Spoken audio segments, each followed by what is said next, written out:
Unit and dimension, सबसे पहले होता है यूनिट एंड डायमेंशन, और हम लोग देखते हैं एरर एनालिसिस। क्योंकि हम लोग लेट हो गए हैं, आप लेट 11th स्टार्ट कर रहे हो, आपको 11th ऑलमोस्ट 2 मंथ पहले स्टार्ट करना चाहिए था। कुछ लोग रिज़ल्ट के चक्कर में रहते हैं, कुछ लोग स्कूल से पता नहीं स्ट्रीम मिलेगा नहीं मिलेगा इस चक्कर में, इसलिए ये लेट स्टार्ट जो करते हैं तो उनको देखो, एक है introductory unit, unit 1,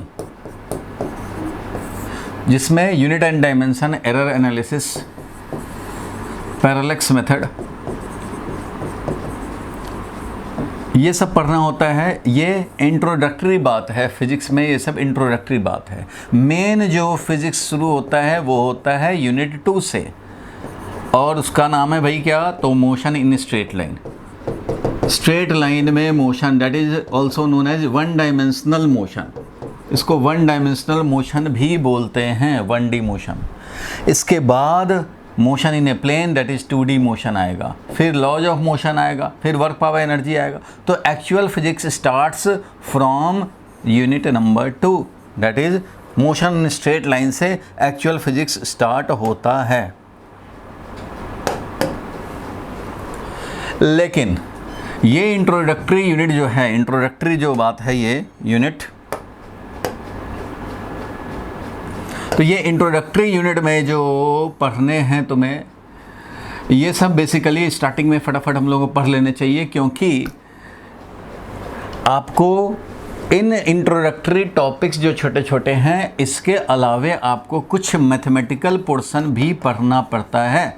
basic math अगर आप नहीं पढ़ेंगे तो आप ये बात समझ नहीं पाएंगे, मोशन इन स्ट्रेट लाइन नहीं समझ पाएंगे, मोशन इन ए प्लेन, और आगे के फिजिक्स में बहुत बड़ा प्रॉब्लम हो जाएगा अगर हम लोग कुछ बेसिक मैथमेटिकल फैक्ट जो कि है डिफरेंशिएशन, इंटीग्रेशन एंड वेक्टर।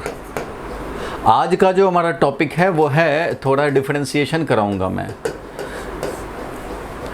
फिर से मैं बता रहा हूँ कि ये इंट्रोडक्टरी यूनिट में ये जो हैं वो तो पढ़ रहे हैं ही, but basic maths, differentiation, integration and vector, ये बहुत ज़रूरी है। और ये वेक्टर यूज होता है मोशन इन 2 डायमेंशन में, डिफरेंशिएशन, इंटीग्रेशन यूज होता है मोशन इन स्ट्रेट लाइन से। मोशन इन स्ट्रेट लाइन में भी यूज होगा और आगे के सारे पार्ट ऑफ फिजिक्स, चाहे 11th का फिजिक्स हो, 12th का फिजिक्स हो, सब में यूज़ होगा। उसी तरह से वेक्टर भी सब में यूज होगा। 2D से स्टार्ट तो होगा, बट ये लॉज ऑफ मोशन में भी चलेगा, आगे वर्क पावर एनर्जी में भी चलेगा, पूरे 11th में चलेगा, पूरे 12th में चलेगा। मतलब यह है, mathematics is said to be language of physics. Mathematics को हम लोग बोलते हैं कि ये लैंग्वेज ऑफ फिजिक्स होता है भाई। अगर किसी का ये मैथमेटिकल पोर्शन अगर वीक रह जाए तो फिजिक्स कभी स्ट्रांग नहीं हो पाएगा। और ये मैथमेटिकल पोर्शन ये मत समझना कि 10th का है, 9th का है, नहीं भैया, ये 12th का मैथ्स है। और इसीलिए फिजिक्स बदनाम है, फिजिक्स डिफ़िकल्ट हो गया भाई 11th क्लास में पर्टिकुलरली। क्यों? क्योंकि आपने ये नहीं किया और ये करने लग गए। स्कूल में या कई ट्यूशन सेंटर में इसमें शॉर्टकट मार दिया गया और ये वाला स्टार्ट हो गया। तो इसमें क्या है, प्रॉब्लम में स्टूडेंट फंस जाता है। उसको जब तक ये पता नहीं होगा तब तक ये समझ नहीं पाएंगे, तो न्यूमेरिकल सॉल्व नहीं हो पाएगा। इसलिए ये तो करना बिल्कुल ही ज़रूरी है। एक टाइम के लिए ऐसे आप सोच सकते हो कि ये हम ना भी कर रहे हैं और ये करके शुरू हो जाए, कोई प्रॉब्लम नहीं है। तो ये नहीं करने को मैं नहीं बोल रहा, इसको करने हैं, सबको करने हैं भाई, सबको करने हैं। लेकिन ये अभी जो है आपको ये सब थोड़ा जल्दी जल्दी करना पड़ेगा। क्यों? क्योंकि आप लेट हैं। इसलिए सबसे पहले तो आप माइंड सेट ये करें, जो लोग पहली बार क्लास कर रहे हैं वो माइंड सेट ये करें कि आपको स्टार्टिंग के 1 और 1.5 मंथ बहुत ज़्यादा मेहनत करने पड़ेंगे, तब जा कर के, क्योंकि majority of student have started 1 month back और आप लेट कमर हैं, तो इसलिए आपको स्टार्टिंग में मेहनत ज़्यादा करने पड़ेगी, नहीं तो आप कम्पीट नहीं कर पाएंगे। आपके स्कूल आगे आगे चलेगा और आप पीछे पीछे। थोड़ा सा मैं 5 मिनट और बता देता हूँ, उसके बाद शुरू कर देंगे, मेन टॉपिक पे आ जाएंगे। देखो भाई, एक होता है ट्यूशन क्लास, एक होता है स्कूल। ठीक है भाई, स्कूल में टॉपिक चलते हैं, मान लो सीक्वेंस देता हूँ 1 2 3 4 5 6, मान लो ऐसे स्कूल में चल रहा हो और ट्यूशन है क्लास। इसमें क्या होता है, थोड़ा आप जल्दी जल्दी, स्कूल वाले को समझाने से मतलब कम होता है, सिलेबस ख़त्म होने करने से ज़्यादा मतलब होता है। तो ये तो फटाफट चलेंगे ही भैया, ये तो धनाधन चलेंगे स्पीड में। आपका ट्यूशन क्लास में अगर आप पहले 1 कर लिए और ऐसे कर रहे हैं, अगर ये चल रहा है आपके ट्यूशन क्लास में,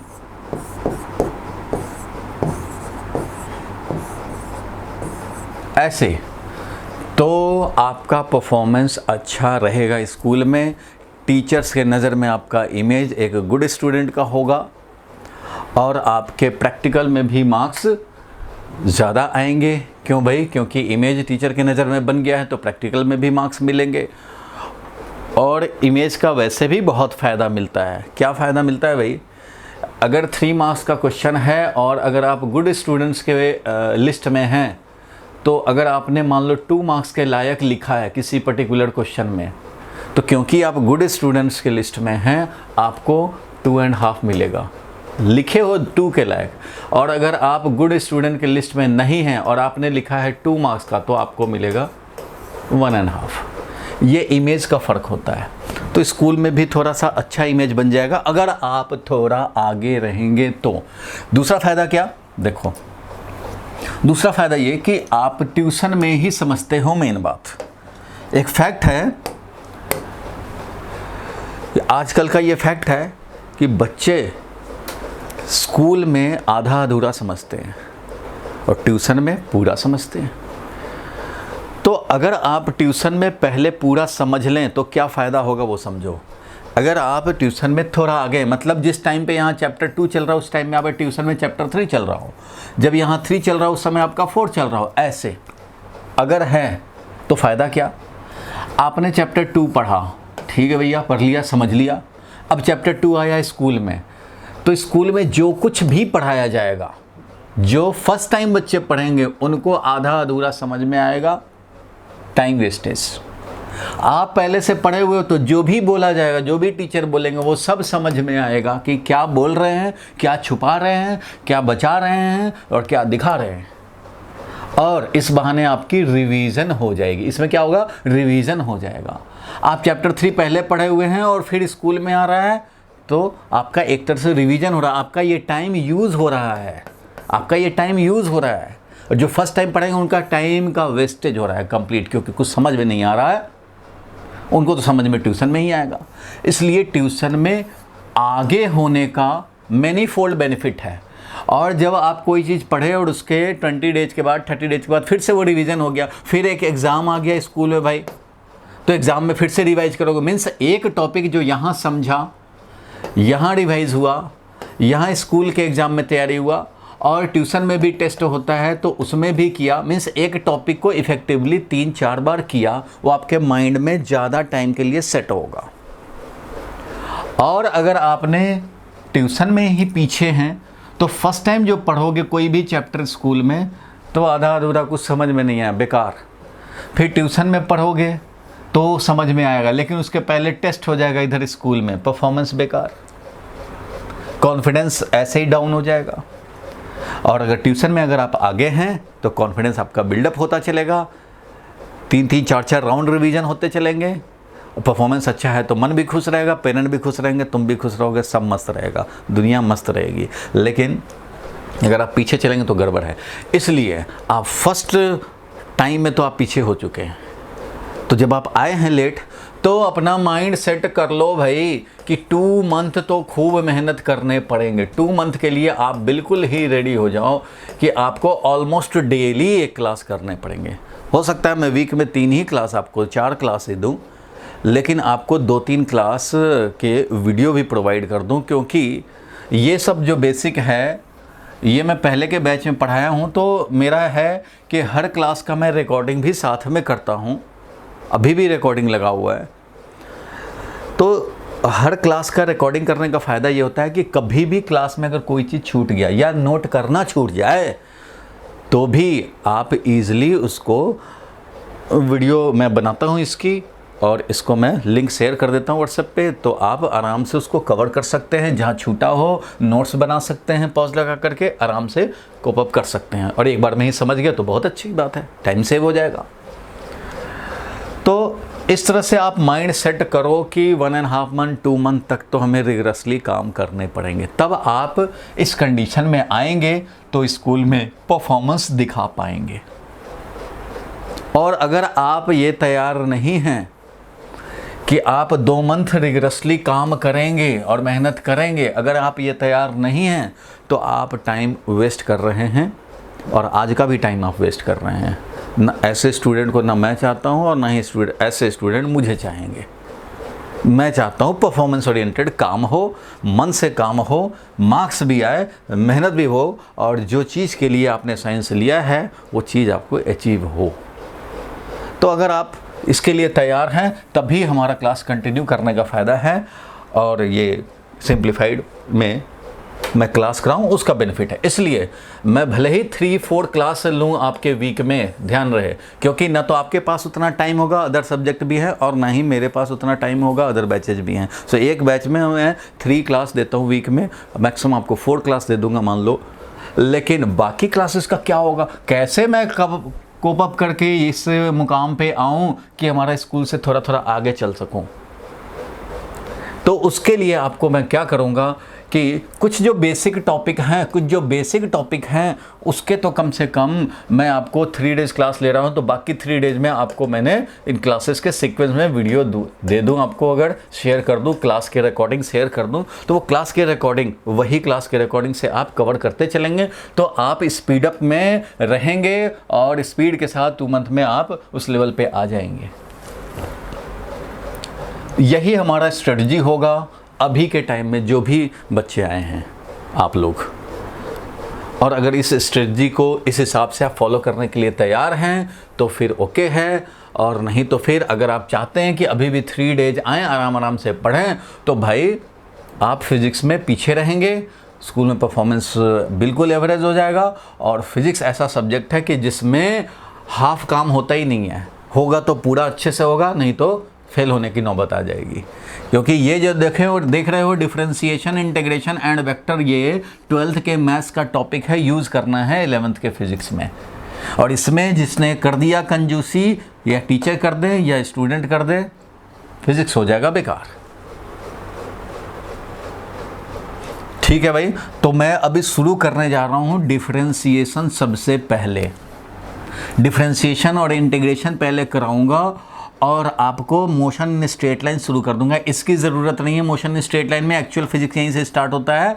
इसकी ज़रूरत है मोशन इन स्ट्रेट लाइन में, इसलिए इन दोनों को पहले करके और मोशन इन स्ट्रेट लाइन शुरू करा दूंगा।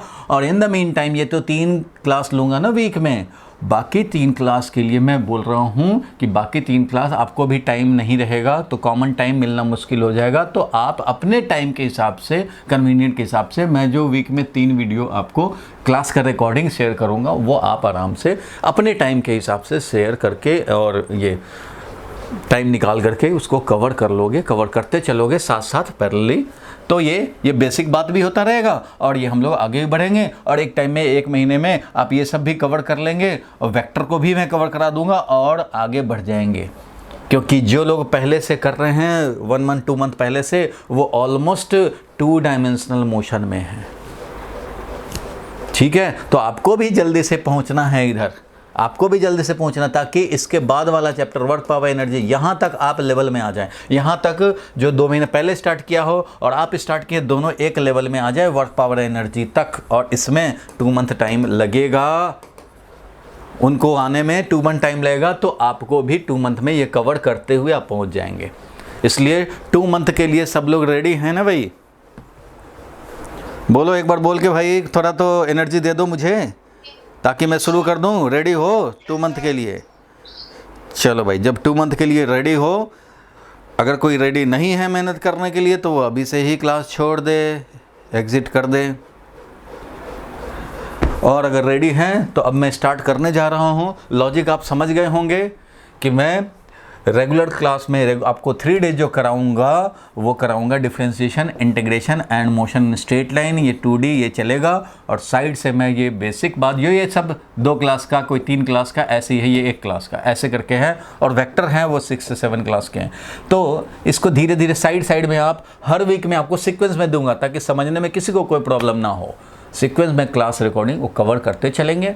कुछ लोगों ने तो अभी कहीं कहीं ट्राई किया होगा या स्कूल में पढ़ा होगा तो कुछ इसका पार्शियल बात जानते होंगे, तो मैं यहाँ से भी स्टार्ट कर सकता था, लेकिन कुछ लोग ये पढ़ लिए हैं, कुछ लोग ये पढ़ लिए होंगे तो वैसे भी उनको मन नहीं लगेगा, इसलिए ये मैं कवरेज में रखूँगा, साइड से कवर करेंगे। जो लोग किए हुए हैं वो इग्नोर भी कर पाएंगे, लेकिन ये याद रहे कि अगर आपने पहले किया भी है फिर भी आप मेरा क्लास करोगे तो आपको ज़रूर सीखने को मिलेंगे, क्योंकि कई चीज़ें कॉन्सेप्ट क्लियर नहीं होते नॉर्मल में, और मैं उसको ढूंढ के क्लियर करता हूँ डेप्थ में रीजनिंग के साथ कि कोई स्टेप क्यों ले रहे हैं, क्यों ज़्यादा ज़रूरी है।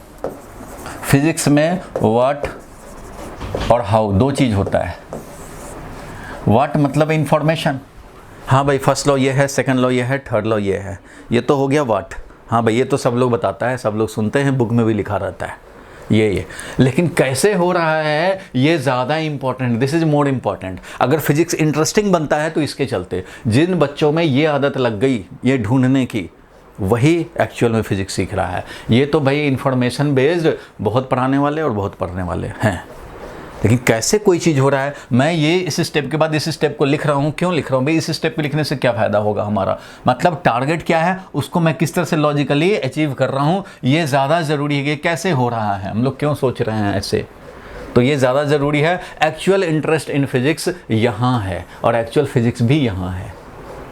व्हाट तो इन्फॉर्मेटिव है भाई, इन्फॉर्मेशन है वो तो हिस्ट्री में भी होता है।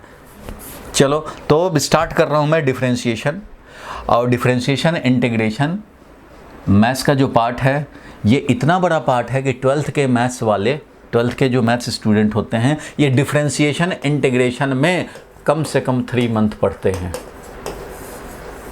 लेकिन आपको वो उतना नहीं पढ़ना है। आपको क्या पढ़ना है भाई, तो आपको मुश्किल से 3 to 4 क्लास में ये ख़त्म हो जाएंगे। क्यों? क्योंकि इतना हमें नहीं करने हैं। इसके 40 फार्मूला अगर हैं तो 40 फार्मूला हमें नहीं जानने हैं, हमें जानने हैं 5-7 फार्मूलाज, बस 5-7 फार्मूलाज जानने हैं जो फिज़िक्स में यूज़ होते हैं। मैं डिफरेंशिएशन इंटीग्रेशन आपको मैथमेटिकल पॉइंट ऑफ व्यू से नहीं पढ़ा रहा, बेसिक फिज़िक्स में यूज़ होने लायक बेसिक मैथ्स करा रहा हूँ। तो 5-7 फार्मूला जो यूज़फुल हैं फिज़िक्स में आगे काम आएंगे वही करा रहा हूँ, और मीनिंग कराऊंगा कि डिफरेंशिएशन हुआ ये आया तो उसका क्या मीनिंग है, इंटीग्रेशन हुआ ये आया तो उसका क्या मीनिंग है, और ये बहुत ज़्यादा यूज़ होने हैं। मोशन इन स्ट्रेट लाइन में मैं वेलोसिटी ही डिफाइन करूँगा। देखो भाई वेलोसिटी डिफाइंड होता है, velocity is equal to differentiation of position vector with respect to time. Acceleration होता है differentiation of velocity with respect to time, ये तो डिफिनीशन है। तो differentiation of velocity with respect to time, तो डिफरेंशिएशन तो जानोगे तब तो पहचानोगे। तो फिजिक्स का लैंग्वेज यानी मैथ्स जानने पड़ेंगे। डिस्प्लेसमेंट बोला जाता है integration of velocity with respect to time. अब ये इंटीग्रेशन साइन क्या है भाई, ये क्या करता है, ये जो स्नेक की तरह है क्या करता है, तो ये सब आपको जानने तो पड़ेंगे, पहचानने पड़ेंगे। तो ठीक है भाई मैं आगे बढ़ रहा हूँ। डिफरेंशिएशन आज का टारगेट है, तो आज का टारगेट हम लोग पूरा करने के लिए आगे बढ़ते हैं। लिखो भाई अपने रजिस्टर में, अब तक का लॉजिक क्लियर हो गया होगा। अब अपने रजिस्टर में लिखो बेसिक फॉर्मूलाज फॉर डिफरेंशिएशन। चलो भाई डिफरेंशिएशन,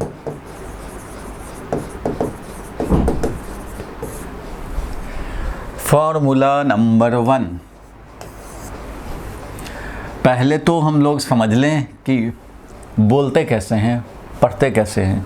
तो देखो सबसे पहले सारे लोग ज़रा देख लें बोर्ड पे, differentiation of x cube with respect to x is equal to 3 into x square. ये है, पढ़ेंगे क्या इसको, पढ़ेंगे। देखो मैं लिख रहा हूँ, यही आपको पढ़ना, आपको भी आदत हो जाएगी। Differentiation of x cube with respect to x is 3x square. कैसे आया तो वो समझो। फॉर्मूला ये है कि कभी भी किसी x का पावर मान लो n है, इसको डिफरेंशिएट कर रहे हैं with respect to x। Number one बात कि ये d इंटू नहीं है, ये d इंटू नहीं है, ये dx एक होता है, ठीक है। इसका मीनिंग देखना, डिफरेंशिएशन के दो पार्ट, एक है फॉर्मूला यूज करना, जानना और यूज करना, और दूसरा होता है इसका मीनिंग पार्ट। सिमिलरली इंटीग्रेशन, तो इंटीग्रेशन में भी एक बार formula part means evaluation part, evaluate करेंगे, फॉर्मूला जानेंगे और इवेल्युएट करेंगे, और दूसरा क्या होगा भाई, तो इसका मीनिंग पार्ट की क्या मीनिंग होता है। तो आज मैं डिफरेंशिएशन का इवेल्युएशन पार्ट पे फोकस्ड हूँ और इसी पे आपको फोकस्ड रखना चाहता हूँ। मीनिंग पार्ट जब आएगा तो और चीज़ आप समझ पाएंगे, तो dx उसी में समझ में आएगा। अभी बस फॉर्मूला जानना है, तो नंबर वन फॉर्मूला है कि डिफरेंशिएट कर रहे, देखो सिंबल को पहचानो, डिफरेंशिएट कर रहे हैं x to the power n को। ये मल्टीप्लाइड नहीं है, ये डी कैंसिल हो जाए। अगर मल्टीप्लाइड समझोगे इसको ऐसे तो डी कैंसिल करके बैठ जाओगे और x to the power n divided by x कर लोगे और वो भी कैलकुलेट कर दोगे। वो नहीं है, ये एक चीज़ है। और इसको अभी मैं बोल तो देता हूँ, समझ में नहीं आएगा, समझ में आएगा जिस दिन मीनिंग क्लियर करेंगे 1-2 क्लास बाद। ये है differential change in x। Differential in change in x को बोलते हैं dx, differential change in x। Differential change in x का मतलब होता है, ऐसे समझ ले, थोड़ा सा मैं अभी आइडिया दे देता हूं। Very very very very dot dot dot small change in x, मतलब x में चेंज तो हो रहा है। x मान लो 2 था, इसके बाद x2 हो गया 2.2, तो थोड़ा सा चेंज हुआ ना भाई। 2.0 था, अब 2.2 हो गया, 0.2 का चेंज हो गया। चेंज को हम लोग बोलते हैं delta x। x2 minus x1 जो 0.2 आया, इसको हम लोग डेल्टा x बोलते हैं, डेल्टा x। डेल्टा x का मतलब है ट्रायंगल टाइप, इसको डेल्टा बोलते हैं। x का मतलब है चेंज इन x, मतलब x2 minus x1। x2 final x value minus initial x value, इसमें x कोऑर्डिनेट में चेंज हुआ तो इसको डेल्टा x बोला।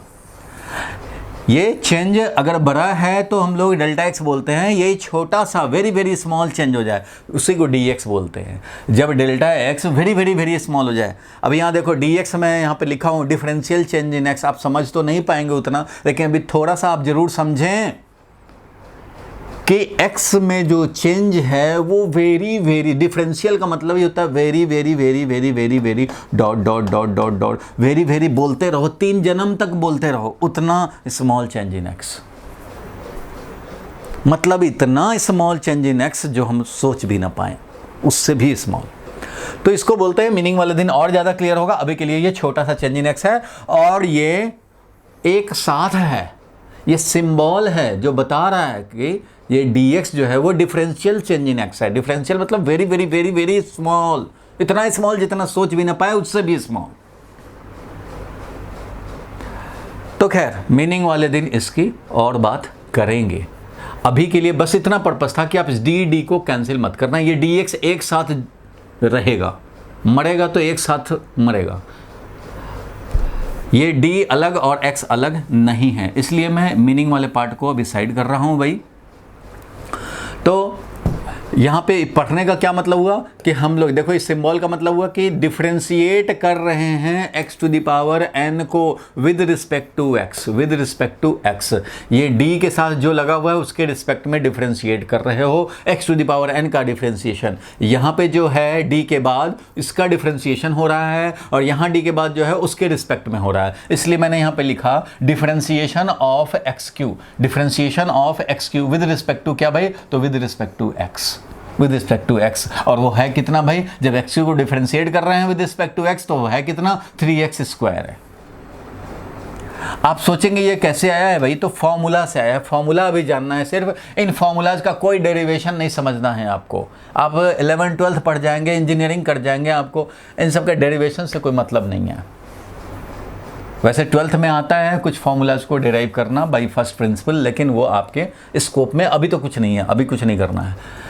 तो ये लिखा हमने, फॉर्मूला ये होता है भाई कि जब भी x to the power n को डिफरेंशिएट किया जाता है x के रिस्पेक्ट में, तो क्या बनता है भाई, तो जो भी पावर है, n हमारा कोई रियल नंबर है, कोई भी रियल नंबर, 0 1 2 3 4 5 5/9 फ्रैक्शन हो जाए, निगेटिव इंटीजर हो जाए, -5/2 हो जाए, 0 हो जाए, कोई भी रियल नंबर। तो होता क्या है भाई, जब x to the power n को डिफरेंशिएट करेंगे तो कितना आएगा, तो फॉर्मूला ये है कि जो भी पावर हो वो पावर साइड में मल्टीप्लाई हो जाएगा और जो पावर था वो एक सब्ट्रैक्ट हो जाएगा। इट मीन्स अगर तुम्हारा x टू द पावर 5 को तुम डिफरेंशिएट कर रहे हो विद रिस्पेक्ट टू x, तो जो पावर 5 है वो 5 साइड में आके मल्टीप्लाई हो जाएगा और जो पावर है वो पावर 1 सब्ट्रैक्ट हो जाएगा। मीन्स ये हो जाएगा 5x टू द पावर 4। उसी तरह से अगर x का पावर 6 है और इसको डिफरेंशिएट कर रहे हो विद रिस्पेक्ट टू x, तो 6 साइड में आ जाएगा, n है ना, n साइड में आ जाता है, मल्टीप्लाई हो जाता है और पावर एक सब्ट्रैक्ट हो जाएगा, 6 - 1 that is 6x to the power 5 हो जाएगा।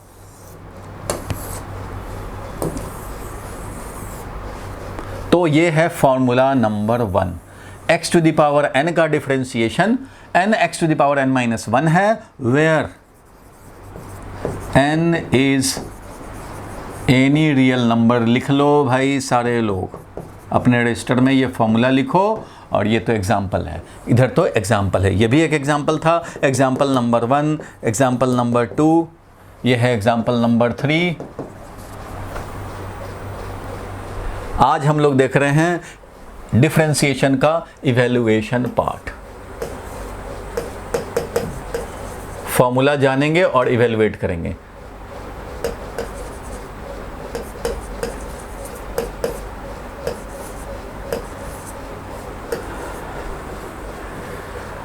अब इस पे हम लोग कुछ और छोटे छोटे क्वेश्चन कर लें, क्योंकि आएगा ये सब यूज होगा भाई।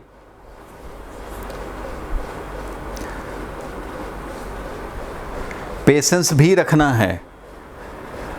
आप सोचेंगे ये सब हो क्या रहा है, मैथ्स पढ़ रहे हैं क्या? अरे भाई मैथ्स नहीं पढ़ रहे हो, यही तो फिजिक्स है, यही फिजिक्स में यूज होना है ये सब। जैसे हम लोगों को अगर जाना हो वैष्णो देवी, ठीक है, जाना हो तो कुछ लोग डंडा लेते हैं, कुछ लोग घोड़े पर चढ़ जाते हैं, कुछ लोग हेल्प में कुछ ले लेते हैं।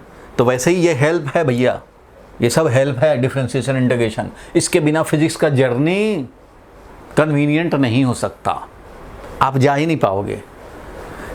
इन सब के बिना फिजिक्स एक्सप्रेस्ड ही नहीं है, लॉज ऑफ नेचर जो है वो एक्सप्रेस्ड ही नहीं है। लॉज ऑफ नेचर को समझने समझाने के लिए ये सब ज़रूरी है। लिख लिए यहाँ तक? बोलो भाई। अच्छा भाई, तो अब तुम लोग सॉल्व करोगे डिफरेंशिएशन। मैं रूट एक्स का करना चाहता हूँ भाई एक्स के रिस्पेक्ट में, तो जल्दी से सॉल्व करके बताओ भाई कितना हो जाएगा रूट एक्स का।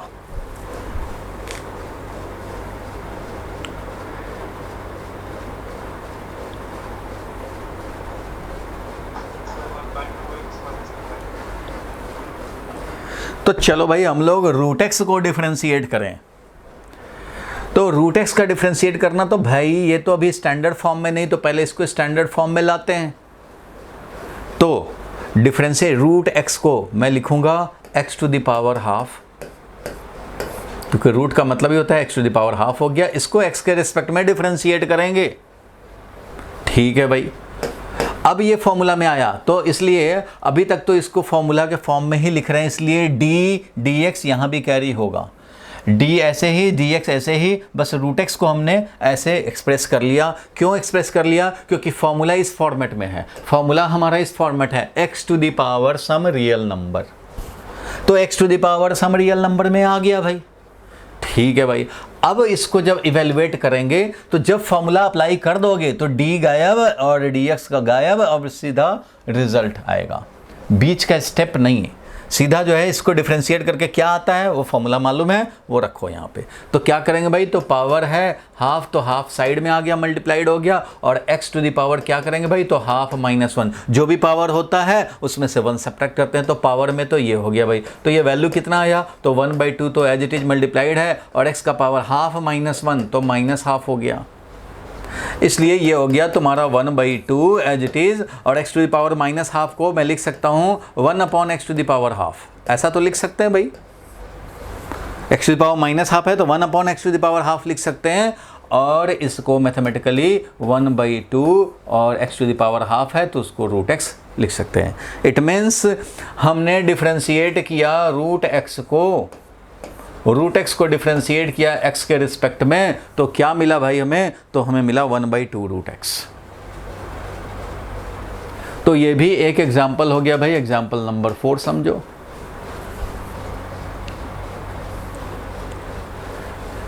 बोलो भाई, किसी को प्रॉब्लम है तो बता दे।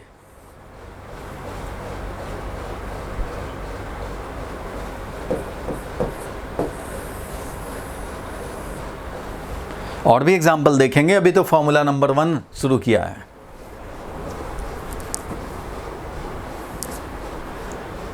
बोलो क्लियर है तो आगे बढ़ूं मैं। Yes sir. आद्या क्लियर है, अदिति क्लियर है, बोलो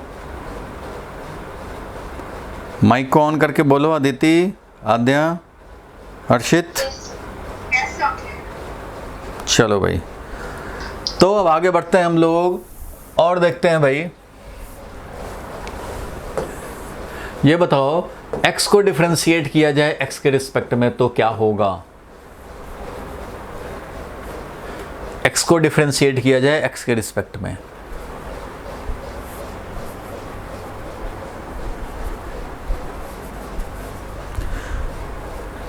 तो क्या करेंगे भाई, तो ये है x को डिफरेंशिएट करना भाई। अभी तो फॉर्मूला के फॉर्मेट में ये नहीं है, तो x का पावर 1 तो समझ सकते हैं इसको, x का पावर 1 तो समझ सकते हैं, तो x का पावर 1 है। अब तो ये फॉर्मूला के फॉर्मेट में है तो इवेल्युएट कर देंगे, 1 हमारा मल्टीप्लाइड हो जाएगा और ये हो गया x to the power 1 minus 1, क्योंकि फॉर्मूला तो वही था। फॉर्मूला क्या था भाई, तो फॉर्मूला था differentiation of x to the power n। इसको जब डिफरेंशिएट करते हैं तो n into x to the power n minus 1 होता है भाई। तो बस वही काम किया हम लोगों ने, 1 multiplied by x to the power 0 हो गया, और 0 होने का मतलब है 1 इंटू 1 हो गया, इट मीन्स फाइनली भी 1 हो गया। बोलो ठीक है, नोट कर लो भाई, नोट कर लो फटाफट।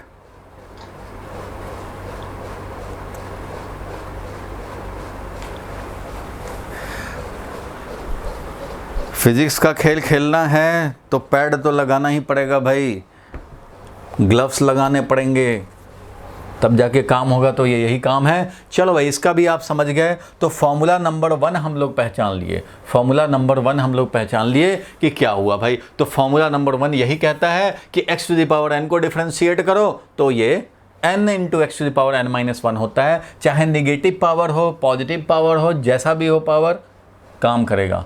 n is any real number. चलो भाई, अब हम लोग देखेंगे फॉर्मूला नंबर 2। तो चलो भाई, फॉर्मूला नंबर 2 पे चलते हैं। तो लिखो भाई formula number 2।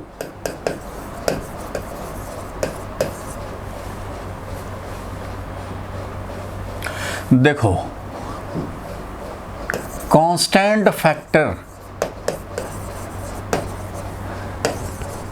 Can be taken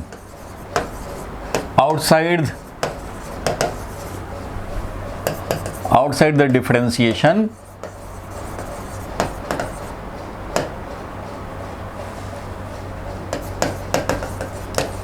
and integration।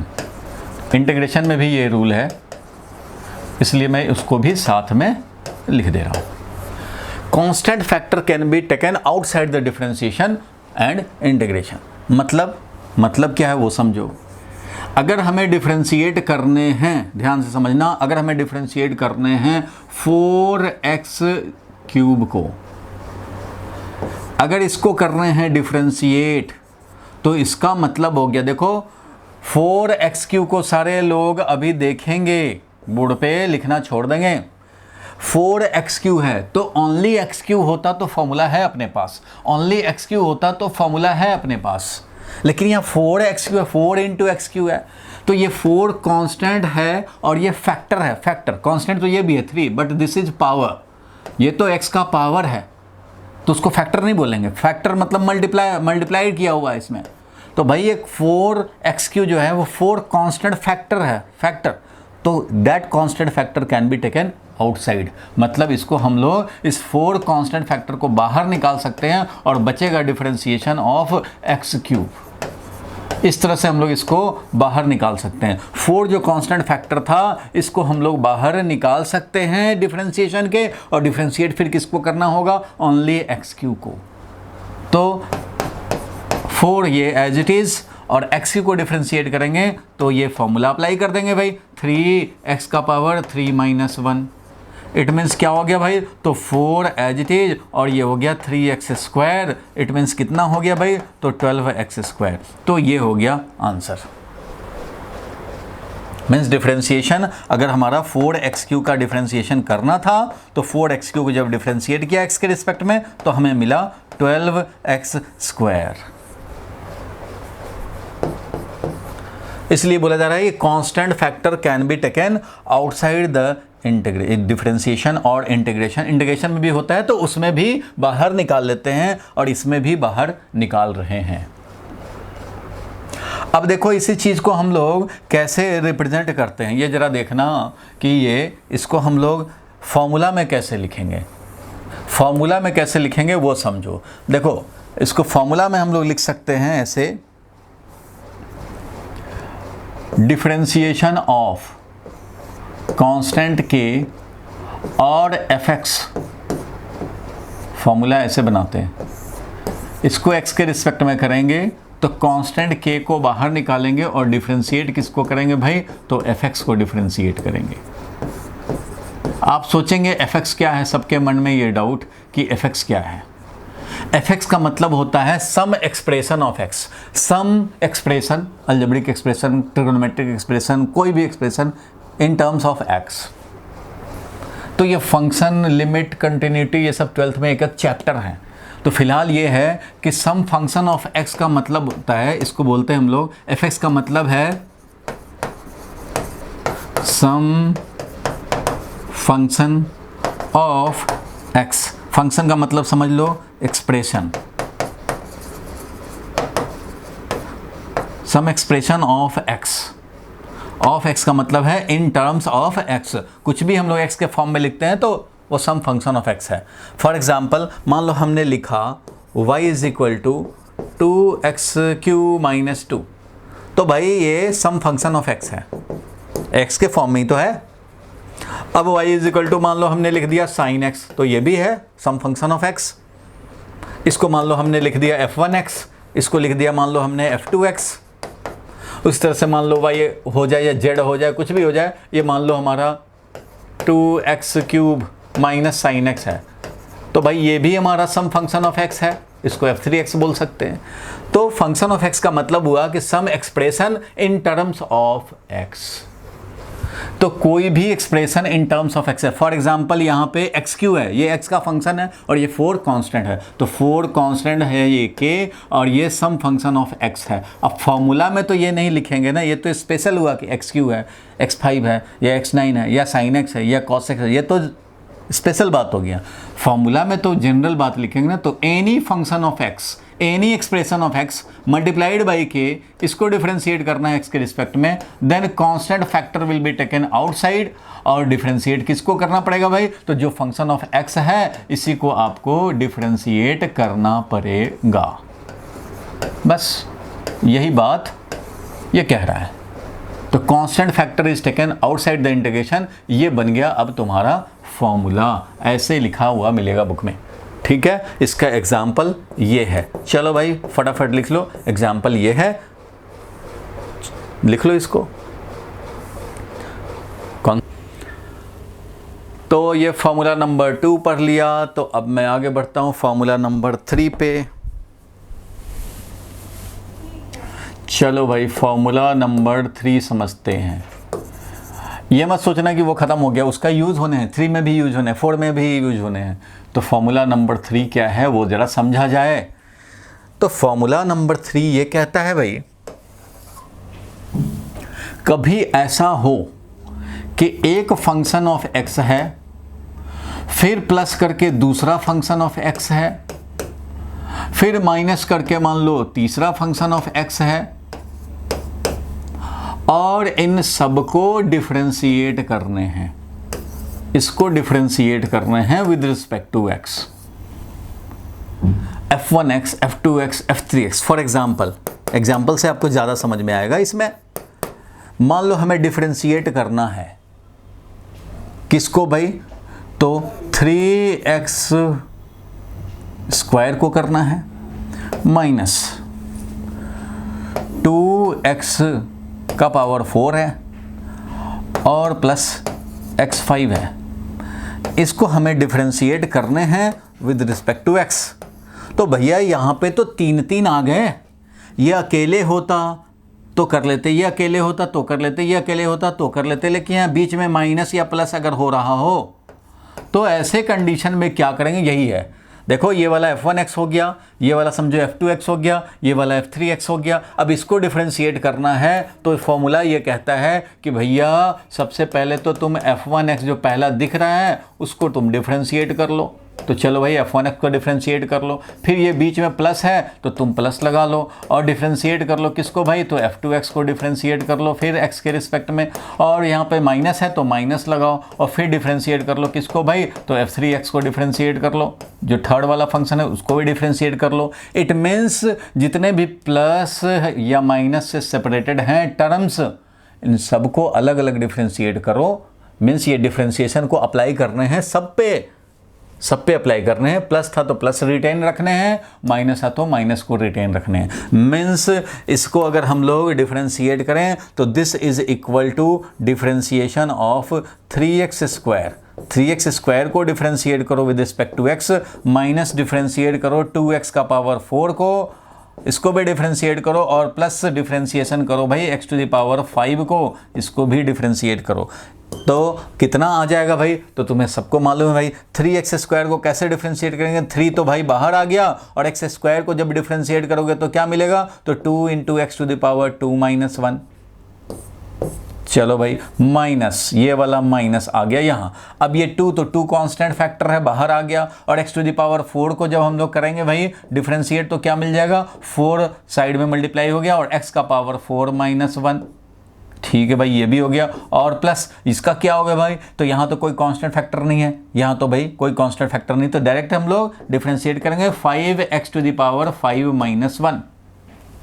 तो इस तरह से मिल गया, देखो 3 इंटू 2 6 हो गया, 6x का पावर 1 तो 6x हो गया भाई, माइनस 2 इंटू 4 8 हो गया, और x का पावर 3 हो गया, और प्लस यहाँ पे 5x का पावर 4, 5 इंटू x का पावर 4। ये हो गया भैया आंसर। मीन्स अलग अलग हम लोग कर देते हैं। ये फॉर्मूला बना और ये इसका एग्जाम्पल। लिख लो भाई, फटाफट लिख लो।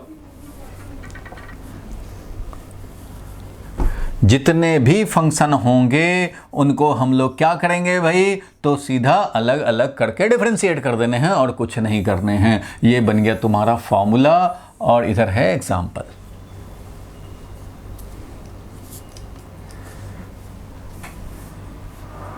तो देखो भाई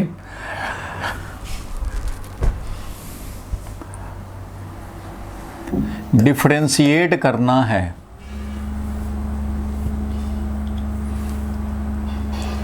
3 रूट x माइनस 2x, इसको डिफरेंशिएट करना है विद रिस्पेक्ट टू x। तो जल्दी से कर दो भाई, इसमें तो कोई परेशानी है नहीं, होना नहीं चाहिए।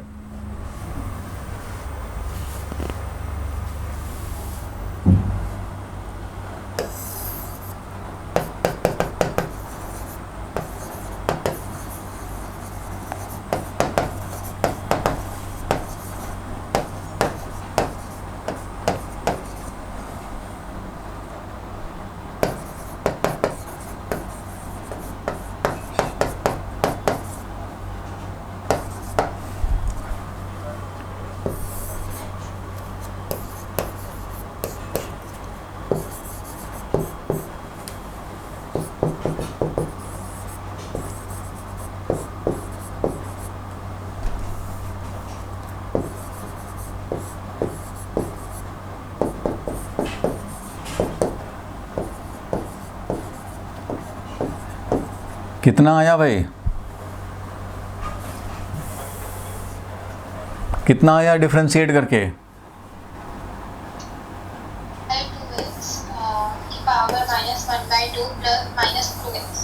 चलो देखते हैं हम लोग भाई, मैच करेंगे। सारे लोग कर लिए होंगे अपने अपने हिसाब से भाई। तो ये अभी हम लोगों ने फॉर्मूला पढ़ा कि it should be separated, minus है तो सेपरेटली हम लोग करेंगे डिफरेंशिएशन। मीन्स डिफरेंशिएशन पहले 3√x का करेंगे और माइनस इधर डिफरेंशिएशन 2x का करेंगे।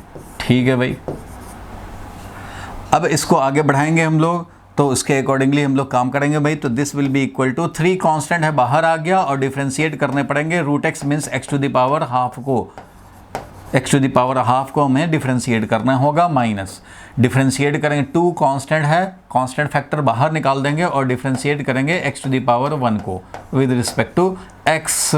बहुत अच्छा भाई। अब इसके बाद क्या हो गया भाई, तो ये 3 है और ये हाफ साइड में आ जाएगा, यानी कि 3 × 1/2 और x का पावर हो गया ½ -1 -2 तो एज इट इज है और यहाँ हो गया 1 × x का पावर 1 - 1। तो फाइनली आया क्या भाई, इतना जो आया तो इसको हम लोग क्या बोलेंगे, तो x का पावर यहाँ पे -½ है, तो 3/2 × x का पावर -½ है, रख देते हैं -2 क्योंकि x का पावर 0 मीन्स 1 हो गया। तो ये आया फाइनली वैल्यू, इतना ही आया होगा भाई। फाइनली वैल्यू ये आया, बोलो यही आया है? Yes sir. चलो ठीक है भाई, यहाँ तक आया। तो अब जरा हम लोग समझ लें इसको, इसमें सबने कर लिया होगा, इसमें कोई खास बात नहीं है। अब जरा देखो कि मैंने क्या लिखा। अब नीचे इधर देखो, ये जो ऐसे लिखा जाता है तो बार बार तुम्हें ऐसे नहीं पूछा जाएगा, ये स्टैंडर्ड वे नहीं है पूछने का, क्वेश्चन कराने का। स्टैंडर्ड वे सबसे ज़्यादा ये है, मतलब इसी क्वेश्चन को ऐसे लिखा जाता है, find dy/dx if y is equal to 3√x - 2x। Find dy/dx if y is equal to this. तो देखो भाई यहाँ पे कह रहा है ना कि dy/dx निकालना है। अरे भैया dy/dx निकालना है, कह रहा है कि फाइंड dy/dx निकालना है, लेकिन y है 3√x, तो dy/dx हो गया d इंटू y क्या है भाई, तो ये है 3√x - 2x। तो यही बात हो गया ना।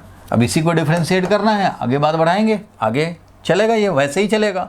तो क्वेश्चन में ये नहीं दिया जाता, ऐसे नहीं देने का रिवाज है, ऐसे नहीं दिया जाता, ऐसे दिया था। This is standard way, find dy/dx if y is something, ऐसे लिखते हैं। या फिर मैं इसको लैंग्वेज में ऐसे लिखा जा सकता है भाई कि फाइंड डिफरेंशिएशन ऑफ, ये क्या कह रहा है भाई, find differentiation of 3√x - 2x। 3√x - 2x का डिफरेंशिएशन करो विद रिस्पेक्ट टू x। ये ऐसे लैंग्वेज में अगर दे दिया जाए तो उसका भी मीनिंग तो यही है, लेकिन जो मोस्ट स्टैंडर्ड है वो ये है, ये तरीका है देने का, ये वाला स्टैंडर्ड वे है लिखने का। इसलिए ध्यान रखना कि ज़्यादातर तुम्हें ऐसे ही मिल जाएगा, मैथमेटिकल वर्जन ये है लिखने का, find dy/dx if y is equal to 3√x - 2x। यहाँ पे भी वैसे ही लिखा जाता, फाइंड dy/dx, इसको मैं ऐसे लिख सकता था, find dy/dx if y is equal to 3x² - 2x to the power 4 plus x5।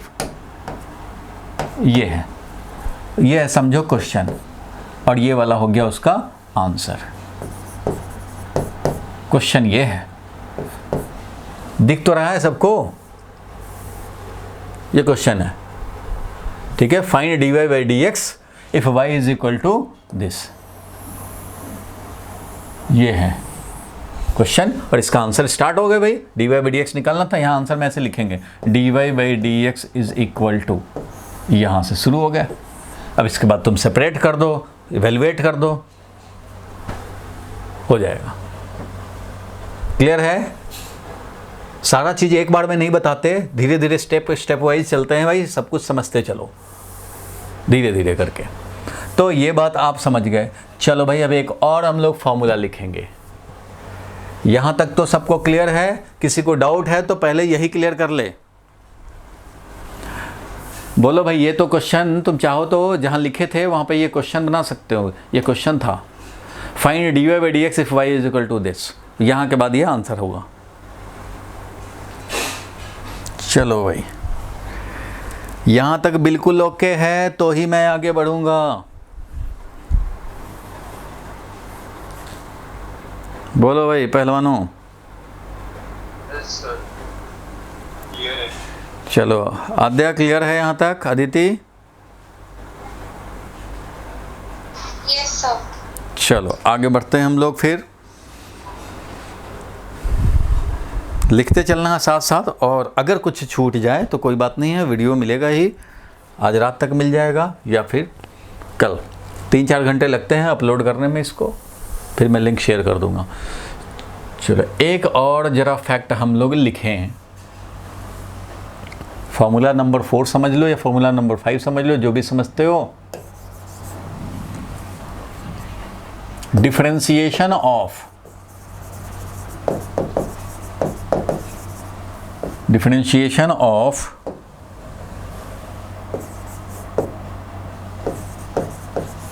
any constant is 0। किसी भी कांस्टेंट का डिफरेंशिएशन 0 होता है। किसी भी कांस्टेंट का डिफरेंशिएशन 0 होता है। ये कैसे भाई? तो इसका मतलब ये हो गया कि डिफरेंशिएशन ऑफ, मान लो ये कांस्टेंट हमने लिया 5 तो वो 0 होगा। डिफरेंशिएशन ऑफ कांस्टेंट लिया मान लो c, इसको हम लोग अगर x के रिस्पेक्ट में डिफरेंशिएट कर रहे हैं तो ये भी होगा 0। डिफरेंशिएशन ऑफ मान लो तुमने 4 किया, 4 का डिफरेंशिएशन कर रहे हो भाई, तो 4 तो कांस्टेंट है तो इसका डिफरेंशिएशन 0 होगा। तो ये बना तुम्हारा फॉर्मूला। तो ये कैसे है? तो इसको हम लोग फर्स्ट फार्मूला से ऑब्टेन भी कर सकते हैं। कैसे? देखो देखो कैसे, जितना कैसे पॉसिबल है वो तो मैं बताऊंगा, बट कुछ बियॉन्ड तो लिमिट है तुम्हारे लिए, तो उसको डिस्कस करने की ज़रूरत नहीं पड़ेगी। मीन्स यहाँ पे देखो, कांस्टेंट को हम लोग डिफरेंशिएशन 0 होता है, इस बात को हम लोग फार्मूला नंबर 1 से प्रूव कर सकते हैं, यूज़ कर सकते हैं। इसको देखो, डिफरेंशिएट करना चाहते हो, मान लो कोई कांस्टेंट 4 है, इसको डिफरेंशिएट करना चाहते हैं x के रिस्पेक्ट में। क्या करें भाई, क्या करें भाई? ये तो कोई भी स्टैंडर्ड फार्मूला के फॉर्म में है ही नहीं, उस फॉर्मेट में है ही नहीं। कैसे अप्लाई करें, कौन सा फार्मूला अप्लाई करें? x⁴n होता है तो वो फार्मूला बनता है, ये तो कोई फार्मूला नहीं है। नहीं भाई, तो फॉर्मूला समझो यही है कि कांस्टेंट का डिफरेंशिएशन 0 होता है, लेकिन इसको हमें प्रूव ही करना है। तो चलो भाई, मैं 4 को डिफरेंशिएट करना चाह रहा हूँ। अच्छा भाई, तो 4 को मैं लिखना चाह रहा हूँ 4 × 1, तो कोई प्रॉब्लम तो नहीं है। किसी को हम लोग × 1 तो लिख ही सकते हैं, 1 × 4 ऐसा लिख दें, या 4 × 1 बात एक ही है। चलो मान लो हमने 4 × 1 लिख दिया, तो किसी को कोई प्रॉब्लम तो नहीं होगा कि 4 ही तो 4 × 1 है। अच्छा भाई, ऐसा लिख सकते हैं, बिल्कुल लिख सकते हैं। ठीक है भैया, ऐसा लिख लिया। तो डिफरेंशिएशन करने जा रहा हूँ मैं 4 × 1 को, तो 4 रहने दिया, और 1 को मैं लिख सकता हूँ x⁻0। 1 को तो लिख सकते हैं ना x⁻0, बिल्कुल लिख सकते हैं भाई। 1 को हमने लिख दिया x⁻0। अच्छा भाई, इट मीन्स अब डिफरेंशिएट करने हैं 4x⁻0 को, इसी को डिफरेंशिएट कर रहे हैं। तो भाई ये तो अब x⁻n वाला फॉर्मेट में आ गया, भले ही n का वैल्यू 0 है। ठीक है भाई, कोई बात नहीं। तो हमने पढ़ा है भाई कि फॉर्मूला कि कांस्टेंट फैक्टर तो बाहर हो जाता है। ठीक है भाई, बाहर निकाल दो, और ये x⁻0 है, इसको डिफरेंशिएट कर लो x के रिस्पेक्ट में। ये तो बेचारा कांस्टेंट फैक्टर की तरफ से चुपचाप से बाहर रह करके तमाशा देखेगा, जो आएगा उसमें मल्टीप्लाई हो जाएगा। ठीक है भैया, तो यहाँ पे 4 एज इट इज है। अब इसको डिफरेंशिएट करोगे तो डिफरेंशिएट करके क्या आएगा? तो जो भी पावर है वो मल्टीप्लाई होता है 0 × x⁻0 - 1। अब ये 0 × x⁻0, x का पावर कुछ भी रहे भाई, 0 जब कर ही दिया तो ये सबको क्या कर देगा? सबको खा जाएगा, और ये बन गया बड़ा 0। इसलिए ये 4 रहता तो भी 0 होता, ये अगर 40 रहता तो भी 0 होता, अगर ये 5 रहता तो भी 0 होता, और ये कांस्टेंट k रहता तब भी 0 होता, क्योंकि k यहाँ बाहर रहता। और x⁻0 को जब डिफरेंशिएट करते, x⁻0 को जब डिफरेंशिएट करते तो 0 आ जाता, और k को शहीद कर देता। इट मीन्स एनी कांस्टेंट, चाहे वो c रहे कांस्टेंट, चाहे k रहे कांस्टेंट, चाहे 4 रहे, चाहे 400 रहे, चाहे 1/4 रहे, चाहे 1/2 रहे, कुछ भी रहे, कांस्टेंट है, डिफरेंशिएशन 0। बोलो भाई, क्लियर है? Yes sir. सर एक चीज पूछ सकता हूँ? हाँ बोलो, जल्दी जल्दी बोलो भाई। मैं पूछ रहा था कि जैसे अगर हमें कोई क्वेश्चन में अप्लाई करेंगे तो हम जो आपने अभी प्रूव करके दिखाया वो वाला यूज करना है या जो फॉर्मूला ऊपर लिखा है? फार्मूला बिल्कुल फार्मूला यूज करते चलो।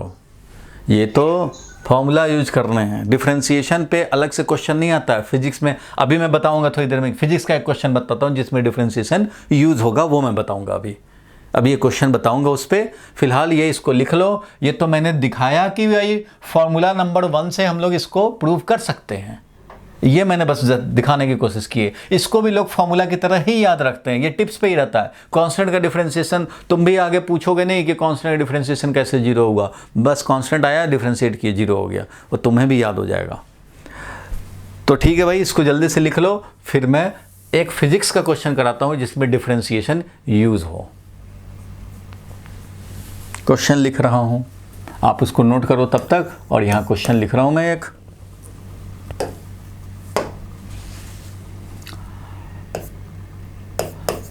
The velocity of a moving particle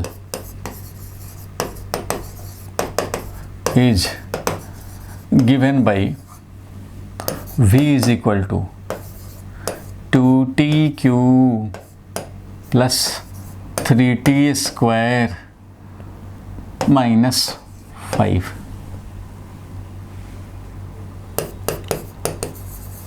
Find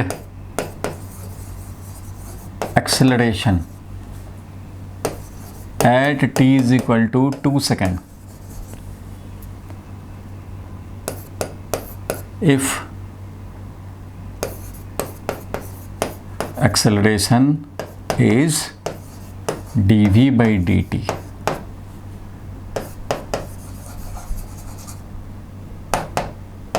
ये डेफिनेशन ही होता है।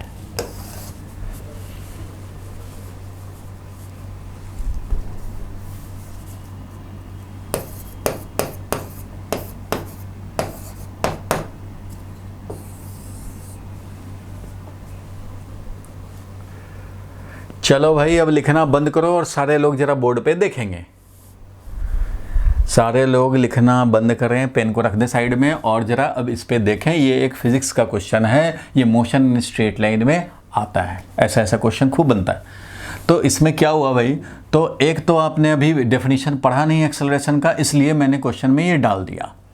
वैसे ये डेफिनेशन पढ़ते हैं कि एक्सेलरेशन होता ही है differentiation of velocity with respect to time. तो ये आप डेफिनेशन पढ़ेंगे 1 डायमेंशनल मोशन में, that is motion in straight line में, कि एक्सेलरेशन होता है differentiation of velocity with time. तो इसलिए मैंने क्वेश्चन में दे दिया कि if acceleration is a equal to dv by dt। देखो क्वेश्चन क्या है, the velocity of a moving particle, कोई एक मूविंग पार्टिकल है, इसका velocity, the velocity of a moving particle is given by velocity of moving particle, ये है मतलब टाइम के साथ ही ऐसे वेरी करता है। इट मीन्स इसका मतलब क्या हुआ कि वेलोसिटी अगर तुम्हें 0 टाइम पे चाहिए, velocity at t equal to 0 पे चाहिए, इनिशियली क्या वेलोसिटी था, तो t का वैल्यू 0 रखोगे, t इंटू 0 का पावर 3 प्लस 3 इंटू t का वैल्यू 0 रखा, और इससे वैल्यू हमें मिल गया ये 0 और ये हो गया -5 मीटर पर सेकेंड। तो ये वेलोसिटी हो गया t इक्वल टू 0 पे। अगर तुम्हें चाहिए velocity at t is equal to 1 second मान लो, तो ठीक है भाई, velocity at t equal to 1 second चाहिए, तो t का वैल्यू 1 रखोगे और मिल जाएगा तुम्हें।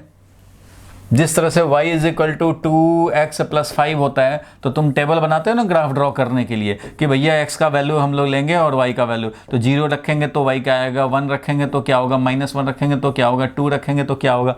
तो क्या करते हैं, जब 2 रखना होगा तो x का वैल्यू 2 रख देंगे और y का वैल्यू कैलकुलेट करेंगे। तो वैसे ही है, जिस टाइम में चाहिए वेलोसिटी वो आप रखते चलो, मिल जाएगा। अगर 1 सेकंड पे चाहिए तो 2 into 1 cube plus 3 into 1 square -5, तो इससे क्या मिल गया भाई, तो 2 मिला प्लस 3 मिला -5 मिला is equal to 0 metre per second. तो ठीक है भैया, t इक्वल टू 1 सेकेंड पे वेलोसिटी 0 था।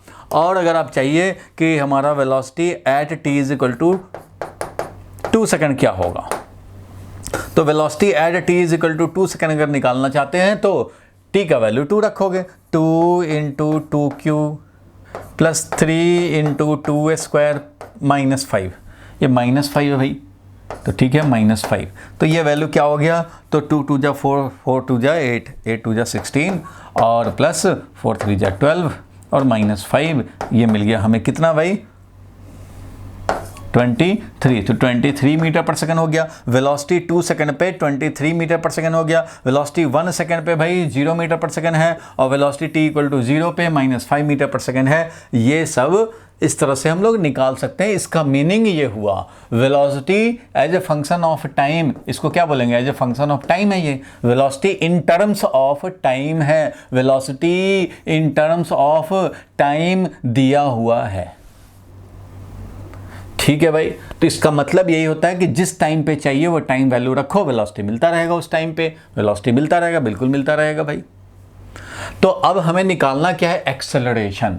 जहां ये दिया हुआ है find acceleration at t is equal to 2 second, 2 second पे एक्सेलरेशन निकालना है। अगर एक्सेलरेशन होता है dv/dt, it means differentiation of velocity with respect to time. तो ऐसे मान लो दिया हुआ है, तो ये सब तो समझने के लिए मैंने बताया कि velocity as a function of time का क्या मीनिंग हुआ। तो ये तो भाई समझ गए आप बात, जिस टाइम पे चाहिए वेलोसिटी रखते जाओ। अब ये क्वेश्चन है और हमें निकालना है एक्सेलरेशन। तो भाई कैसे निकालेंगे एक्सेलरेशन, तो भाई हमें पता है, चाहे क्वेश्चन से पता है या खोपड़ी में पता है हमें भाई कि वेलोसिटी का तो डिफरेंशिएट करते हैं तभी एक्सेलरेशन होता है। वी नो फॉर्मूला, ये फॉर्मूला हमें पता है भाई कि एक्सेलरेशन होता है dv/dt, means differentiation of velocity with respect to time, ये होता है भाई। तो ऐसे कंडीशन में हम लोगों को क्या करना होगा एक्सेलरेशन निकालने के लिए भाई, तो वेलोसिटी को डिफरेंशिएट करना पड़ेगा। जैसे dy/dt निकालते थे ना, dy/dx निकालते थे, वैसे ही है dv/dt। तो v का वैल्यू रख दो भाई, तो v as a function of time रखेंगे तो यहां आ जाएगा क्या भाई, तो 2tq प्लस 3t² माइनस 5। इसको डिफरेंशिएट करना है टाइम के रिस्पेक्ट में।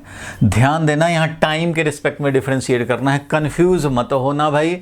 देखो अगर हमारा दिया होता है फॉर्मूला x⁴n का डिफरेंशिएशन n(x⁴n-1) होता है, तो भाई x के बदले में अगर t हो जाए तो कोई फॉर्मूला बदल नहीं जाएगा। t का पावर n को t के रिस्पेक्ट में डिफरेंशिएट करेंगे तो भी आएगा n इंटू टी का पावर n-1। जहाँ x था वहाँ t हो गया, कोई बात नहीं है। डिफरेंशिएट करोगे अगर 5tq को टाइम के ही रिस्पेक्ट में, तो वो ये क्या आ जाएगा भाई, तो कांस्टेंट फैक्टर बाहर हो जाएगा और tq को डिफरेंशिएट करने पड़ेंगे टाइम के रिस्पेक्ट में। तो भाई ये 5 एज इट इज बाहर है और tq का डिफरेंशिएशन हो जाएगा 3t का पावर 3-1। तो क्या मिला भाई, तो 5 इंटू 3t²। बोलो भाई क्लियर है, 15t²। इस तरह से तुम्हें मिलता रहेगा। मतलब ये कहने का है मेरा कि ऐसा मत अपने आप को स्टिक कर लो कि भाई x के ही रिस्पेक्ट में खाली फॉर्मूला हमें मालूम है। अरे जो x का है वही चीज़ अब t पे अप्लाई हो सकता है, सेम चीज़। तो ठीक है भाई, यहाँ ये देखना है कि जिसका पावर लगा रहे हो ना t का पावर n, t के ही रिस्पेक्ट में डिफरेंशिएट करना है तो फॉर्मूला अप्लाई हो जाएगा n t का पावर n-1। जो यहाँ था देखो x का पावर n को डिफरेंशिएट कर रहे हो x के रिस्पेक्ट में, तो ये x का पावर n है, ये x के रिस्पेक्ट में कर रहे हो तो ये हो जाएगा nx का पावर n-1। तो जो यहाँ है जिस पे पावर लगा रहे हो उसी के रिस्पेक्ट में डिफरेंशिएट करोगे तो ये मिल जाएगा n और t का पावर n-1। यहाँ तक क्लियर होना चाहिए। अब जरा देखो मैं इसको इवेलुएट कर देता हूँ भैया। तो वेलोसिटी ये है, तो हमें एक्सेलरेशन निकालना था, एक्सेलरेशन निकाल रहा हूँ भाई, ये है। अच्छा भाई, तो ये भी फॉर्मूला डिफरेंशिएशन में पढ़ा है हमने कि भाई जब प्लस होता है माइनस होता है तो अलग अलग डिफ्रेंशिएट कर लेते हैं। तो पहले डिफ्रेंशिएट किसको करेंगे भाई, तो 2TQ है, इसको डिफ्रेंशिएट करने पड़ेंगे टाइम के रिस्पेक्ट में, प्लस किसको डिफ्रेंशिएट करेंगे, तो 3T² है, इसको डिफ्रेंशिएट करेंगे टाइम के रिस्पेक्ट में, माइनस डिफ्रेंशिएशन 5 को करेंगे भाई विद रिस्पेक्ट टू टाइम। बोलो यहाँ तक ठीक है भाई। अब इसके आगे कर देंगे काम, तो acceleration will be equal to क्या हो जाएगा भाई, तो 2 तो कांस्टेंट फैक्टर है बाहर आ गया, और ये हो गया तुम्हारा डिफरेंशिएट करके 3T²। TQ का डिफरेंशिएशन क्या होगा, 3 बाहर आ गया और T का पावर 3 - 1 प्लस 3 तो एज इट इज है भाई, और इसको लिखेंगे तो 2T का पावर 2 - 1 और -5 का डिफरेंशिएशन, बोलो क्या होता है, 5 का डिफरेंशिएशन तो 0 होता है ना, सबको मालूम है, भूल तो नहीं गए भाई। 5 मिनट के लिए, और 5 मिनट के बाद मैं छोड़ दूंगा। ये 5 मिनट तो नहीं, अभी तो टाइम है भाई, 10 मिनट टाइम है कम से कम। 10 मिनट के लिए अपना हिम्मत नहीं हार रहे हैं और वीक नहीं पढ़ने हैं भैया। आज कम से कम इतने फॉर्मूला जो कराए हैं वो तो हजम कर लें। तो मैंने जो कराया उसी पे फिजिक्स बेस्ड तुम्हें एक एग्जाम्पल तो पता लगे कि हाँ भाई फिजिक्स में कैसे यूज़ हो रहा है। देखो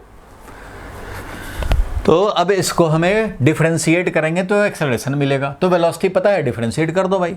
तो डिफरेंशिएट किया तो सबको अलग अलग करने पड़ेंगे। सो एक्सेलरेशन फाइनली आया हमारे पास कितना, तो ये 2 × 3 6T² प्लस 3 × 2 6T का पावर 1 हो गया, 2 - 1 1 होता है, बस इतना आ गया। ये हो गया acceleration as a function of time, acceleration as a function of time. अब देखो भाई यहाँ वाले को हमने F1T लिख सकते हैं, तो ये F2T हो गया। F2 मतलब इससे अलग है ना ये, इसलिए इसको भी fx लिखोगे, इसको भी fx लिखोगे, ये अच्छी बात नहीं है।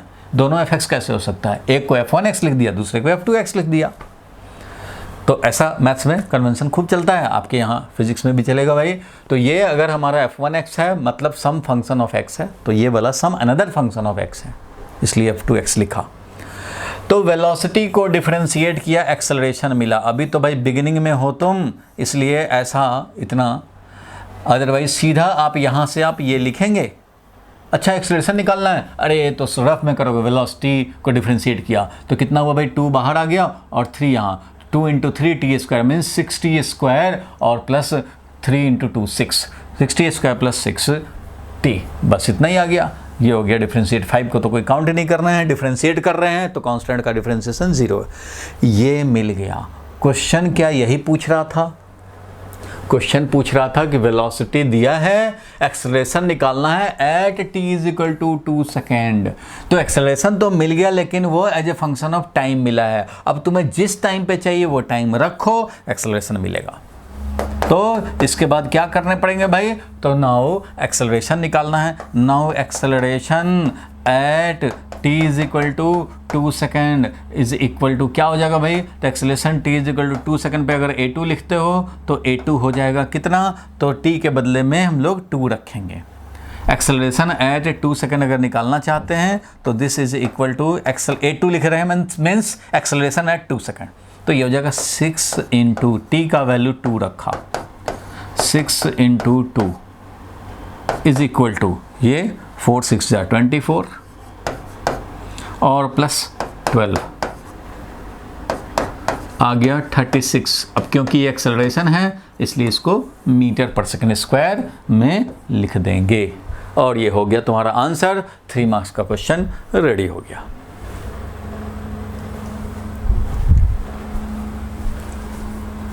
तो एक और क्वेश्चन लिखो भाई।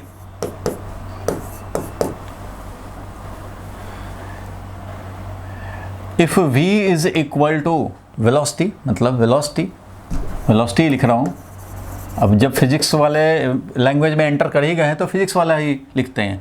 If velocity is given by v is equal to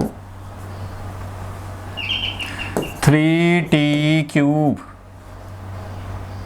minus 4T² plus 2T plus 2T -5 -4 ही कर लो अगर वेलोसिटी इतना मीटर पर सेकंड होता है, देन फाइंड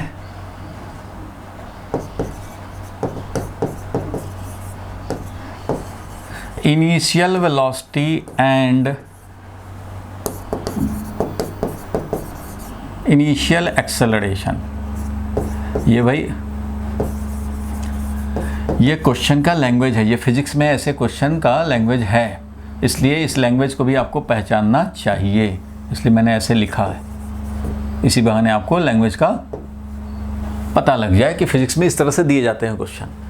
आपको बोल दिया जाएगा वेलोसिटी तो दे दिया as a function of time कि भाई इतना मीटर पर सेकंड है, अब निकालना है तुम्हें initial velocity and initial acceleration. आपको टाइम नहीं बता रहा कब निकालना है, आपको बता रहा है initial velocity and initial acceleration चाहिए। तो इनिशियल वेलोसिटी का मतलब ही होता है या इनिशियल एक्सेलरेशन का मतलब ही होता है एट t = 0। क्योंकि कोई भी एनालिसिस करते हैं हम लोग, किसी भी मोशन का एनालिसिस करते हैं तो t = 0 टाइम स्टार्ट किया काउंटिंग और मोशन का एनालिसिस स्टार्ट। तो इनिशियल का मतलब है t = 0 पे। तो भाई t = 0 पे बताओ वेलोसिटी क्या है और एक्सेलरेशन क्या है।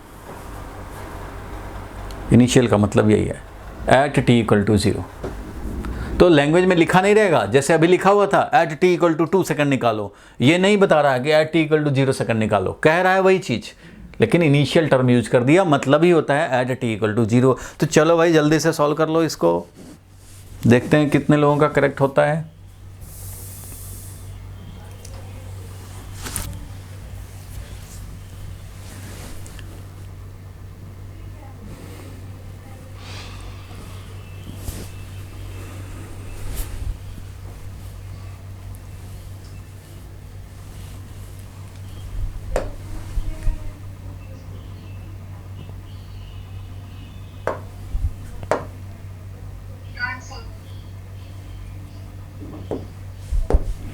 आ गया, चलो देखते हैं हम लोग फिर। चलो भाई इसको देखा जाए तो सबसे पहले तो हमें क्या करना पड़ेगा, तो डिफरेंशिएट करने पड़ेंगे। वेलोसिटी दिया हुआ है, ध्यान दो, अब सारे लोग वेलोसिटी दिया है, अब हमें निकालना है acceleration. Acceleration will be equal to differentiation of velocity vector with respect to time. Velocity को हमें डिफरेंशिएट करने हैं, मीन्स डिफरेंशिएशन करने हैं 3t³ को। भाई अलग अलग तो करेंगे ही, अलग अलग तो करना पड़ेगा, पता ही है तुम्हें formula, minus differentiation of 4t² और प्लस डिफरेंशिएशन ऑफ 2t,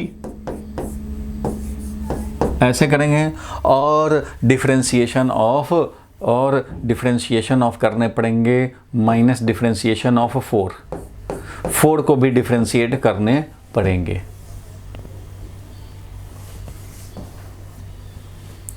ये काम करने पड़ेंगे भाई, तब जाके तुम्हारा कंप्लीटली मिल पाएगा। ठीक है भाई, तो एक्सेलरेशन इज इक्वल टू कितना आया, तो भाई 3 कांस्टेंट फैक्टर था, बाहर निकाल देंगे। 3 कांस्टेंट फैक्टर था तो हम लोगों ने बाहर निकाल देने हैं। तो 3 कांस्टेंट फैक्टर को बाहर निकाला, एक्सेलरेशन का वैल्यू आ गया 3 बाहर, और डिफरेंशिएट करेंगे TQ को। तो डिफरेंशिएट करो भाई TQ को, TQ को डिफरेंशिएट करेंगे टाइम के रिस्पेक्ट में। -4 बाहर निकाला, डिफरेंशिएट करेंगे t² को, सारे लोगों ने कर ही रखा होगा। +2 को बाहर निकाला तो डिफरेंशिएट करेंगे टाइम को, टाइम के ही रिस्पेक्ट में, और माइनस डिफरेंशिएशन करना है 4 को, वो भी टाइम के रिस्पेक्ट में। चलो भैया ये तो हो गया। तो यहाँ से हम लोग निकालेंगे तो एक्सेलरेशन इज इक्वल टू, अब ये आ गया देखो 3, तो 3 तो कांस्टेंट फैक्टर है और ये आ जाएगा, इसको डिफरेंशिएट करेंगे तो 3t² -4 कांस्टेंट फैक्टर है, ये कांस्टेंट फैक्टर है भाई, और ये आ जाएगा 2t का पावर 2 - 1, दैट इज पावर 1, और यहाँ 2 ऐसे ही है, और ये हो गया t का पावर 1, कुछ नहीं है तो t का पावर 1 है भाई। तो 1 इंटू t का पावर 1 - 1, और माइनस कांस्टेंट का तो भाई सीधा 0 होता है, सो एक्सेलरेशन फाइनली जो एक्सेलरेशन मिला हमें वो मिल गया 9t²। आप चाहते तो यहीं से डायरेक्ट बोल सकते थे, ये तो आपको समझाने के लिए मैंने बोला, मैं तो ऐसा ही करता, 3 बाहर है और ये 3t² हो गया, यानी कि 9t² हो गया। ठीक है भाई, माइनस ये 8t हो गया, माइनस 8t हो गया और प्लस 2 हो गया, क्योंकि t का डिफ्रेंसिएशन 1 होता है तो प्लस 2 हो गया। ये है, तो ये आ गया तुम्हारा acceleration as another function of time. भाई एक हमारा मान लो वेलोसिटी था, इसको मान लो हमने बोला f1t, some function of t, तो वैसे ही some another function of t आ गया एक्सेलरेशन। तो ठीक है भैया, एक्सेलरेशन मिल चुका हमें 9t² माइनस 8t प्लस 2। निकालना क्या था भाई? तो इनिशियल एक्सेलरेशन निकालना था, तो निकाल लेंगे भाई। कैसे निकालेंगे इनिशियल एक्सेलरेशन? तो इजीली निकाल सकते हो। कैसे? तो भाई निकाला जाए, जब velocity as a function of time पता है, acceleration as a function of time पता है, तो इनिशियल निकालने में क्या दिक्कत है भाई? इनिशियल वेलोसिटी का मतलब होता है एट t = 0। इसलिए मैं यहाँ से निकालूंगा इनिशियल वेलोसिटी।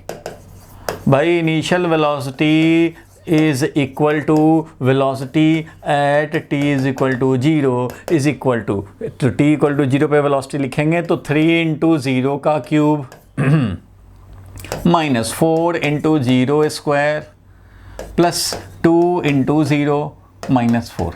तो सारे 0 0, ये भी 0, ये भी 0, ये भी 0, तो बच गया क्या? -4 ओनली। तो इसलिए क्या लिखेंगे? तो -4 मीटर पर सेकंड है भैया वेलोसिटी, इनिशियल वेलोसिटी। v0 लिख देता हूँ, मीन्स वेलोसिटी एट t = 0। तो इनिशियल वेलोसिटी मिल गया यहाँ से। उसी तरह से यहाँ से हम लोग निकाल सकते हैं इनिशियल एक्सेलरेशन भी, बिल्कुल निकाल सकते हैं भाई। तो इनिशियल एक्सेलरेशन मान लो निकालना चाहते हैं, तो क्या हो जाएगा भाई इनिशियल एक्सेलरेशन का वैल्यू? तो इनिशियल एक्सेलरेशन का वैल्यू इसमें हम लोग डालेंगे, that is initial acceleration is equal to a0 लिख रहे हैं, एक्सेलरेशन एट t = 0, तो 9 × t² मतलब 0², यहाँ से लिखेंगे भाई, यही तो है, और -8 × 0 प्लस 2। तो इसलिए ये क्या मिल गया भाई? तो ये भी 0, ये भी 0, बेकार हो गया, और मिल गया हमें 2 metre per second square. So acceleration at t = 0 is 2 metre per second square, और ये था 4 मीटर पर सेकंड। तो दोनों हमें निकालना था, निकल गया। ओनली वेलोसिटी पूछता तब तो डायरेक्ट यहीं पे रख करके निकाल ही लेते, लेकिन एक्सेलरेशन पूछा था इसलिए एक बार डिफ्रेंशिएट करने पड़े। तो एक बार डिफ्रेंशिएट करेंगे तभी हमें मिलेगा एक्सेलरेशन। तो हमने डिफ्रेंशिएट किया वेलोसिटी को, एक्सेलरेशन लाए, और एक्सेलरेशन जब आ गया तो अब t का वैल्यू 0 रखेंगे तो एक्सेलरेशन हमें मिल जाएगा इनिशियली।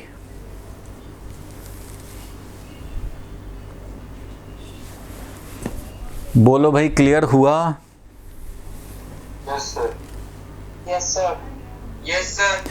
चलो क्लियर है, तो अब हम लोग सेशन को करेंगे एंड, और आपको मैं होमवर्क में दे रहा हूं। अदिति कुछ डाउट है? आद्या कोई डाउट है? इनिशियल की जगह फाइनल होता तो? फाइनल नहीं बोलेगा, फाइनल तो टाइम इंडिकेट नहीं करता ना। फाइनल ऐसे नहीं बोल सकता, या तो फिर पहले बोलता कि हम लोग जो मोशन कंसिडर करेंगे वो t = 0 से t = 5 सेकंड तक, चाहे ऐसा लैंग्वेज में लिखा होता क्वेश्चन में कि we have observed the particle till t = 10 second. उतने ही टाइम तक हमने ऑब्जर्व किया, उतने ही टाइम तक हमने देखा, उतने ही टाइम तक एनालाइज कर पाएंगे। तो बोलता कि what is the final velocity, तो आपको पता होता कि t = 10 सेकंड की बात कर रहा है ये। तो अभी तो इसका क्लियर नहीं है ना, ये तो बहुत सारे टाइम को है, यहाँ पे तो पता ही नहीं कि फाइनल टाइम कहाँ है, लेकिन इनिशियल पता है सबको, t = 0 होता है, तो इसलिए इनिशियल पूछा। फाइनल पूछने के पहले लैंग्वेज में मॉडिफाई करके ये डालना पड़ेगा कि भाई तुम कहाँ टाइम तक को फाइनल मानते हो, तो ऐसा कुछ क्लू रहता तब फाइनल पूछ सकता था। तो फाइनल वेलोसिटी पूछता है तो फाइनल टाइम पता होना चाहिए, तो निकाल लेंगे। तो ऐसा लैंग्वेज में नहीं लिखा हुआ है कि फाइनल टाइम क्या है। क्लियर है यहाँ तक? किसी को और कोई डाउट? बोलो भाई, आद्या क्लियर हुआ तुम्हारा doubt? Yes sir. Yes sir. तो ठीक है।